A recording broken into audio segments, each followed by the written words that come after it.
క్రీస్తులో ఆగస్టు 15వ తేదీ 2024. ఈరోజు దేవుని వాక్యం.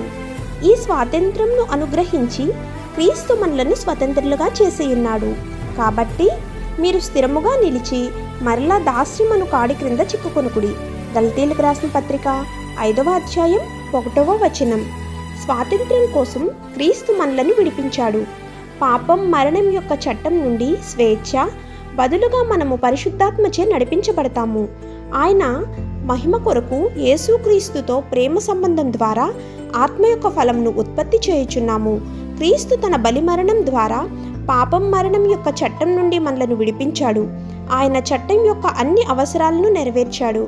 క్రీస్తు యొక్క స్వాతంత్రం అంటే పాపపు శిక్ష నుండి మనల్ని శిక్షించే ధర్మశాస్త్రం నుండి మనం విముక్తి పొందామని, అలాగే మనం కూడా పాపం యొక్క శక్తి నుండి విముక్తి పొందామని అర్థం. కాబట్టి కుమారుడు మనల్ని విడిపిస్తే మనము నిజముగా స్వతంత్రులై ఉంటాము. ఆమేన్. God bless you.